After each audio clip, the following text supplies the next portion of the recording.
My name is Emily. Currently, I'm working at my husband's family-owned business. The company, run by my father-in-law, is a small enterprise with about 6 employees. My father-in-law, the CEO, is a quiet man who rarely interferes in the business operations. Instead, my husband, let's call him John, who is the next in line to take over, does a lot of the work. He personally goes out to bring in projects for the company. When there's a big project, all the employees are eager and work hard. I've been working at this pleasant company for 10 years since we got married, but Hey, Emily, how long do you plan to stick around our company?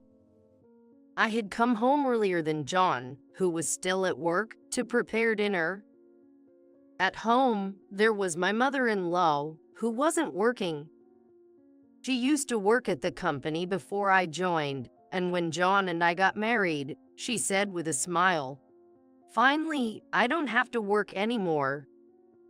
However, it seems like she got bored not having to work and started to behave in a way similar to bullying me.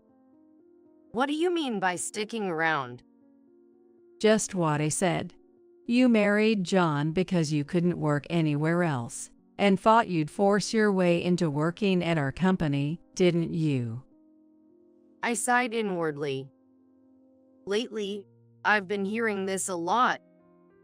I quit my previous job and joined this family-owned small business when I got married.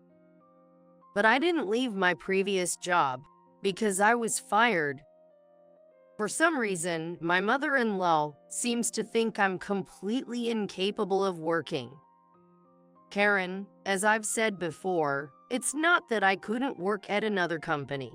That's not why I joined John's company. Huh, I can see right through your real intentions.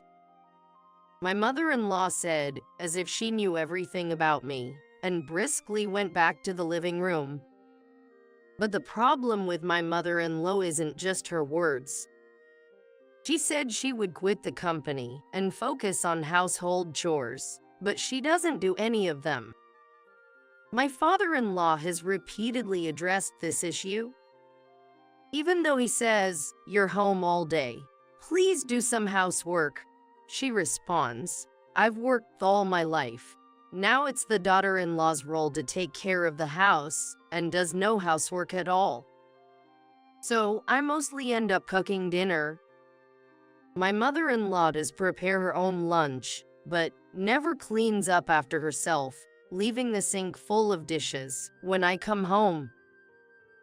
Karen, it would be nice if you could clean up after yourself. At that, my mother-in-law flew into a rage. "Are you trying to order me around? How dare you as a daughter-in-law? I wish my daughter, Lisa, would come back soon instead of someone inconsiderate like you." Lisa is John's biological sister and my sister-in-law. I've only met her once, during a family meeting. She didn't attend our wedding because she canceled at the last minute. John later called her to ask about it, and it turned out she had hung out drinking with friends the night before and got a hangover. Lisa said, "I'm gonna work in fashion," and seems to have started living in New York after finishing college. Lisa is doing her best in New York. People say New York is so cold, don't they? I can't believe she could ever live in a place like that. Come to think of it, you were born in New York too, right? No wonder you're so cold to me. Trying to cook dinner while keeping up with my mother-in-law's chatter was impossible, so I just nodded along and got dinner ready. When my mother-in-law tried to interfere, I simply said, "Dinner's gonna be late at this rate," to get her to reluctantly head back to the living room. Both my father-in-law and John are aware of my mother-in-law's bullying, and they try to admonish her whenever they see it, but it hardly makes a difference. If anything, getting scolded by my father-in-law and John just makes her lash out at me more. I wasn't subjected to violence, and with my father-in-law and John on my side, I had managed to ignore my mother-in-law's words until now. However, my mother-in-law eventually did something unbelievable. It happened one morning as I was getting ready to head to the office after finishing breakfast. Out of nowhere, she exclaimed, "Oh dear, what a mess," and dumped a bucket of water into my bag. "Wait, what are you doing?" Oh, was it your stuff? I could have sworn it was just a big piece of trash. Even if you thought it was trash, who dumps water on it? The carpet's soaked now. And the vacuum cleaner. Oh, what's the point? As I was laying out my waterlogged documents on the table, she said with a grin, Well, you don't need to go to work anymore. "Excuse me?" You've been cleaning to this house for 10 years, but I finally managed to get rid of you. "Get rid of me?" The truth is, my daughter is joining the company, so we want you to leave. Your employment at our company ends today. Well, all you need to do today is apologize to your father-in-law and John for all the trouble you've caused. I was dumbfounded. Not only was I appalled by her behavior, but the idea that after 10 years of work, I was being replaced by her daughter left me speechless. Are you serious? Wasn't she working in a fashion store? She said she was tired of dealing with the cold people in New York. So, when I told her there was a job waiting, if she came home, she was eager to return. And now that she's coming back, you can leave this house. Without listening to me, she handed me an envelope, saying, "I've written your resignation letter for you," and kicked me out of the house. I went to the office, just a 3-minute walk away, and explained everything to my father-in-law and John. They were as astounded as I was, but suggested that maybe resigning would show her the reality of the situation. Reflecting on the past 10 years working for the family business, where vacations were scarce, I realized I hadn't taken a trip by myself. Encouraged by my father-in-law and John to stretch my wings, I decided to take a trip to a spa resort. Apparently, Lisa, who came to work as my replacement, didn't show up until 1 p.m. instead of the morning. Moreover, she seemed to ignore any work-related explanations given by my father-in-law and John. Well, I left for my trip to the spa resort without crossing paths with my mother-in-law. I enjoyed the spa and the seafood to my heart's content for 3 days, but on the 4th day, Lisa, who had started working in my place, came crying to me. "Hey, what's this all about? Mom said it was a job where I just had to sit in a chair, so I came back. And both John and Dad are acting like I can't do anything." She must have gotten my contact from her mother. Since I was getting bored with just resting, I decided to address the situation. "How good are you with computers, Lisa?" I watch videos online. Oh, and I play games? "Do you know how to use Word or Excel?" What? "What about editing software for images or videos or anything? Have you ever used anything like that?" What's that? It seemed she had been working in an apparel shop in New York all this time. Working in an apparel shop doesn't mean you wouldn't use a computer. You'd likely use Excel for sales figures. So, can you do sales calculations? Fill in documents? I can do that. Then you can obviously calculate sales tax, right? She seemed unsure and surprised. There might be other things she could do, but if she wants to fill the gap I left, she has to be able to do calculations. Her inability to calculate was probably why she's getting scolded by her father and John. After all, she and her mother tried to oust me, so a little hardship was deserved. Anyway, if you're taking over my job, you need to handle the accounting properly, and using informal language like you're texting friends and emails is absolutely unacceptable. Also, you're in charge of scheduling the employees. We don't have many, but we take everyone's vacation requests seriously. Don't prioritize your own time off over theirs. As I kept listing demands, she started crying on the other end of the phone. I was told I didn't have to do anything. Why is there so much to do? I didn't come back home for this. And with that, she hung up the phone. I decided to spend the next 3 days doing some sightseeing in New York after Lisa ran away. Sightseeing made me realize that not everyone in New York is cold. In fact, it wouldn't be an exaggeration to say that the main instigator, my mother-in-law, and her accomplice, Lisa, were colder at heart. A week after I quit my job, I returned to my in-laws' house. As soon as they knew I was back, my mother-in-law, her face red with anger, came at me as if she was about to grab me. You made my daughter cry. I won't let this go. My husband, John, and my father-in-law stopped her from grabbing me. Then John sighed and said, Lisa's crying because she was scolded for trying to boss around and overwork our employees without being able to do anything herself. It's not Emily's fault. Besides, Emily wasn't here for a week, so there's no way she could have done anything to Lisa. Mom, please stop with your delusions of persecution. But this woman is making Lisa suffer. "Where is Lisa now?" I looked around the living room, but Lisa was nowhere to be seen. I didn't care about my mother-in-law being angry over Lisa, but it seemed Lisa had nowhere to go after canceling her lease on her apartment in New York. I thought she would be at her family's house.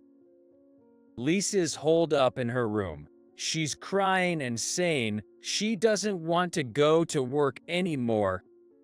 It seemed she ran away without the will to learn her job. Well, I guess it's understandable that Lisa wouldn't be able to handle my job without any skills. You must have whispered something to John and Dad. Otherwise, they wouldn't say the company ran better when you, who are worse than Lisa, were here. My mother-in-law seemed to still have it out for me. John let out a big sigh at this. Mom, don't you know? Emily has a lot of skills useful for work. She has a bookkeeping certificate and has passed the secretary exam. She also has many other skills useful for work, and she has scored high on the DELF. She also has experience studying abroad, and she handles all the international correspondence for us. My mother-in-law was surprised at John's explanation. Since I quit my job as soon as I married into the family, she had never seen me excel at work. So, she didn't know I had many skills. What? That's like something out of a drama. I wanted to get all the certifications I could during college, so I studied hard for various things. Because of that, I didn't participate much in club activities or have a boyfriend. That's when I became good friends with John, who visited the company I worked for on business. I ended up sharing how John and I met, but that's not what she wanted to hear. I cleared my throat to steer the conversation back on track. So, I was entrusted with a lot of responsibilities at the company. I handled accounting, scheduling, interactions with other companies, and even adjusting employees' shifts. I did a lot of things I was capable of. Thanks to that, I was able to freely approach other companies for business. It became much easier to work compared to when you were around, Mom. John said that, to which my mother-in-law just gaped in surprise. Then my father-in-law said, "Well, it looks like we're going to end the company." This caught me off guard as well. Actually, Lisa made a big mistake. While we were away, she was supposed to prepare some documents, but got distracted by phone calls and ended up being rude to a representative from our partner company, Company A. Of course, I got a call to confirm this. I couldn't close my gaping mouth. Could Lisa really do something like that? Is the company going to go under just because Lisa joined us? As I was feeling down about this, it seemed there was a silver lining. When we explained the situation, we were suggested to consider ending our family business. I and Dad had mentioned this before, right? About getting absorbed by another company.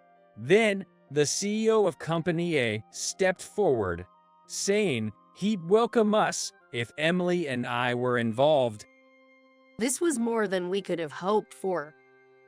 Honestly, there are limits to what a family-run business can do. It's uncertain whether a small family business can secure stable clients. That's why John has always been out, securing clients for us. Being absorbed by a larger company would mean securing stable clients. There wouldn't be sudden uncertainties about our future.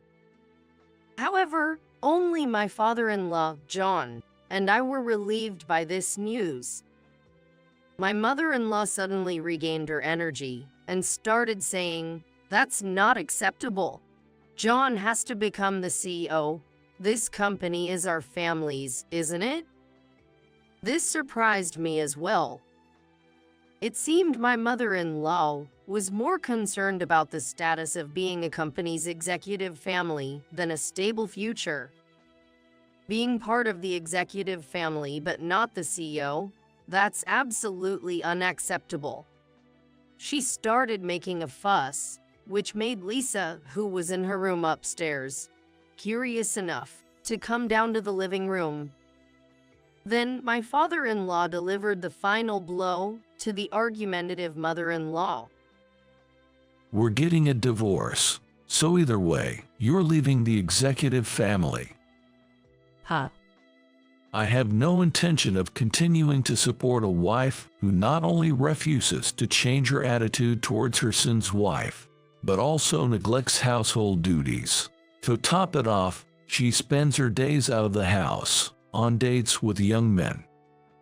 As we didn't know that, both John and I were taken aback and looked at my father-in-law in surprise.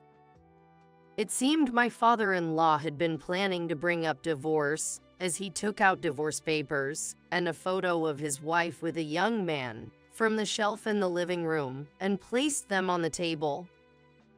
If you sign the divorce papers here and leave with your belongings, I won't ask for alimony.